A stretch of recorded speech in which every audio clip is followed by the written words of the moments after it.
What's up everybody, I'm Seth Fowler and this is Sit or Sell.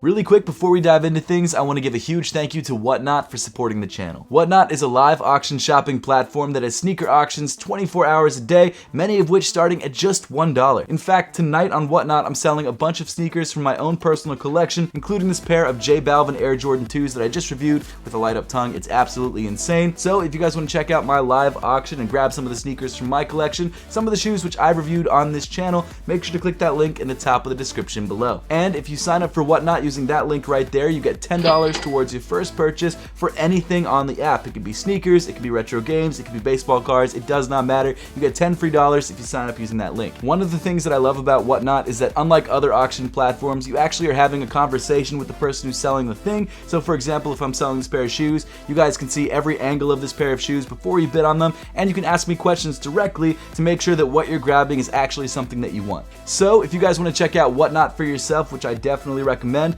and maybe grab some sneakers from my own personal collection, make sure to click that link in the top of the description below and check out my live stream tonight at 7 p.m. Eastern time. And even if you miss my auction, if you sign up using that link, you still get $10 towards your first purchase on the app. But now let's get into Sit or Sell, and in today's episode, we're taking a look at the sneaker releases in the first half of October 2022. And while no, there's not a huge amount of sneakers dropping in the first half of this month, I really feel like it's one of those quality over quantity situations. First things first, we actually did have some surprise releases that literally just popped up at the end of this month, so we're going to start things off with September 30th. The first shoe dropping is the Adidas Yeezy Boost 350 V2 Flax. So this shoe seems to be dropping on YeezySupply.com, and as of right now, I'm not 100% sure if it's dropping on the Confirmed app and in stores. So this Flax Yeezy Boost 350 V2 comes in a light tan color accented by sort of a yellowish green on the plastic mesh and on the heel tab, and I believe this shoe is actually a restock because this shoe first released back in 2020. It's definitely not a bad looking pair of shoes. It's very wearable, that tan is easy to rock with a lot of different stuff, and I'm also kind of surprised that we're getting more Yeezy Boost 350 V2 releases, especially with everything going on between Adidas and Kanye. I really thought that they were going to put a pause on all these Yeezy releases, but apparently not. Apparently we're still getting drops, and honestly I'm happy about that. And of course, because this is a Yeezy Boost 350 V2, this shoe will absolutely sell out.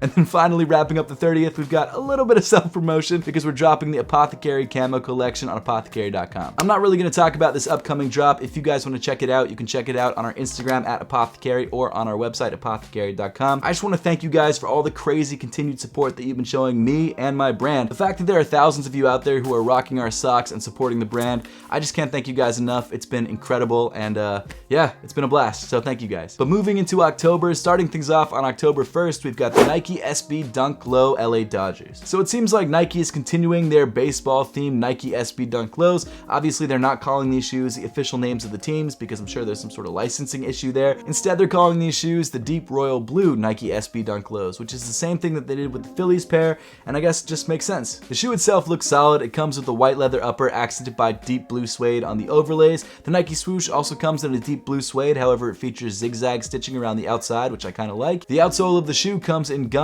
accented by this sort of like pink splotch on the heel, which is supposed to represent gum. Overall, it's a very clean looking sneaker, and I think this shoe is going to be just as popular as the Phillies Nike SB Dunk Lows, so for that reason, I'm giving this shoe a sell. Next up, also dropping on the 1st, we've got the women's Air Jordan 12 Hyper Royal. Man, why did they give this shoe a white outsole? It ruins the look. I just don't understand it. The shoe itself comes in this black leather upper accented by a bright royal colored mudguard. It's a clean looking shoe from the mudguard up, but then you get down to the outsole and it's white and it doesn't fit with the aesthetic of the sneaker. It makes it look really off in my opinion, and it kind of ruins the aesthetic. I know it's not a huge deal and it probably doesn't bother a lot of people, but for me, whenever I see an Air Jordan 12 that comes in a primarily black look with an accent color, usually that black continues all the way down over the rest of the sneaker, or maybe that accent color continues down over the rest of the sneaker. They don't usually add like a third color in there out of nowhere on the outsole of the shoe that kind of messes up the look, and I feel like this shoe could have been great, but they kind of ruined it with that outsole. And I just feel like even though the Air Jordan 12 is a very popular silhouette, this colorway is just not going to do it for a lot of people, and for that reason, I'm giving this shoe a sit.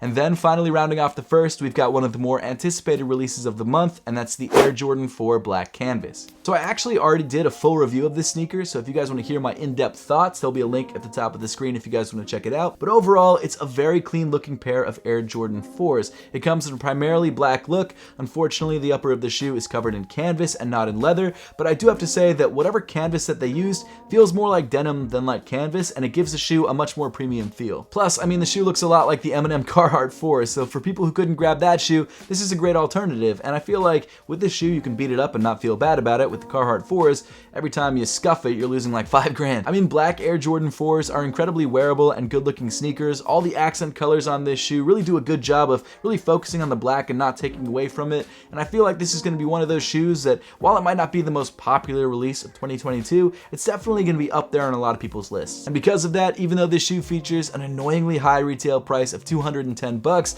I do think that the Air Jordan 4 black canvases will sell out.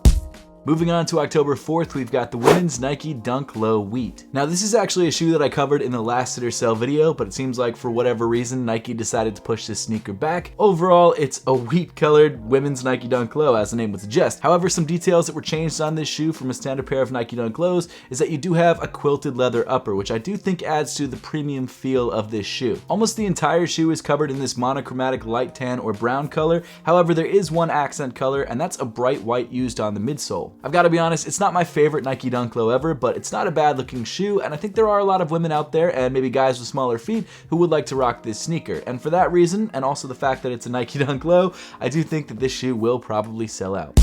Following that up, on the same day, we've got the women's Nike Air More Uptempo in wheat and gum. This shoe actually has a very similar aesthetic and vibe to that Nike Dunk Low that we just talked about. It features a quilted leather upper, it comes in that same sort of light tan or brown color, and it features a contrasting white on the midsole. The only difference between this shoe and that shoe is that this time around they're using this color blocking on a Nike Air More Uptempo. Again, this shoe only comes in women's sizing, and although the Nike Air More Uptempo is a popular silhouette compared to other sneakers on the market, it's not as popular as the Nike Dunk Low, and for that reason, I do think that this shoe may actually end up sitting, unlike the Nike Dunk Lows, which sold out. So for that reason, I'm giving this shoe a sit. Then finally rounding off October 4th, we've got the Jordan Luca 1 in football gray. This is the first signature shoe of Luka Doncic, and from what I can tell, it's one of the first colorways to drop. Luka Doncic has proved to be one of the most dynamic and incredible basketball players on the court at the moment, actually probably just one of the best basketball players on the court at the moment, so it makes sense that he's finally getting his own signature sneaker. And it's obvious that Jordan Brand really saw his potential way at the beginning of his career because they signed him over Nike, which is kind of interesting. I feel like signature athletes usually prefer to be with Nike because like a Nike PG sounds better than a Jordan Luca, but at the same time, Jordan seems to be really making strides in the performance basketball sector. And I guess either way, he's still getting his own sig, so whether it's with Nike or Jordan Brand, it's still awesome nonetheless, and he's still probably getting paid a buttload. This shoe comes in the color blocking of Real Madrid, the incredibly famous football club, and features a light gray upper accented by blues, greens, and oranges. I actually really dig the way that the Luca 1 looks. It's a very clean looking first signature basketball sneaker. It's got a silhouette that serves as a great canvas for collaborations and things like that in the future. And I don't know this personally, but I hope that this shoe performs great on court, and I wouldn't be surprised if it did. Now, because this is not the first colorway of a shoe made available to the public, I don't think it's going to move that quickly, and so for that reason, I am giving this shoe a sit.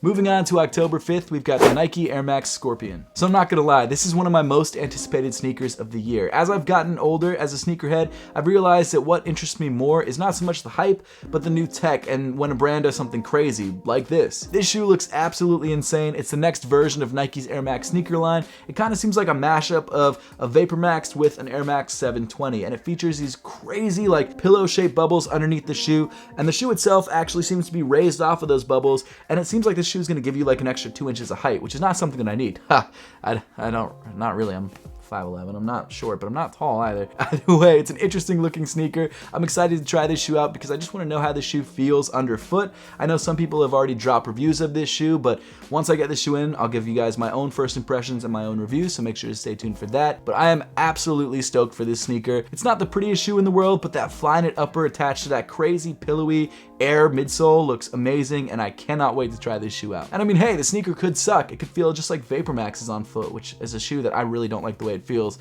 But who knows? We'll just have to wait and see. And because this is the first colorway of a brand new Nike Air Max silhouette, I do think that this shoe will probably end up selling out.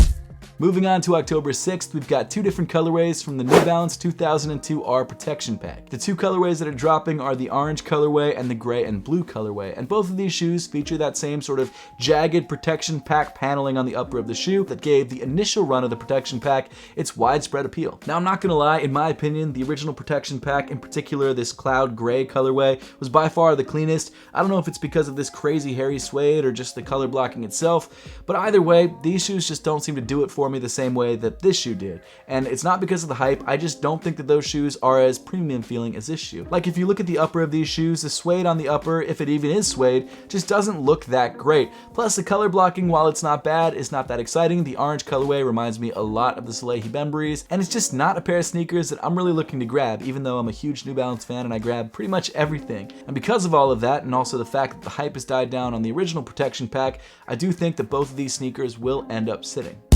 Also dropping on the 6th, we've got the Air Jordan 11 IE Low in light Orwood brown. So from what I can tell, this is actually a brand new colorway of the Air Jordan 11 IE Low, which was actually the first Air Jordan 11 Low. Now, this is definitely not a silhouette that I'm in love with. I've never been an IE fan. I just feel like they ruined the upper of the Air Jordan 11, and I'm glad they started making just standard Air Jordan 11 Lows. The upper of this shoe, though, is, however, very breathable. As you can see, there's a bunch of holes in the upper of the shoe that feature this very thin mesh that allow for a lot of airflow. So if you're looking for a pair of Air Jordan 11s that make your feet feel good, then this is a good way to go. However, it's just not that pretty of a silhouette. I will say that this light Orwood colorway, this sort of tonal cream look, is not bad and is probably one of the better IE colorways. Obviously, there's the bread and some other colorways that people will prefer, but this is not a bad look in my opinion, and is a shoe that I think people who are interested in the IE lows, who haven't been able to grab a pair for a while, will probably end up picking up. That said, it's an IE low, which is one of the least popular 11s. It's not an OG colorway, and because of that, I do think that this shoe will probably end up sitting on shelves.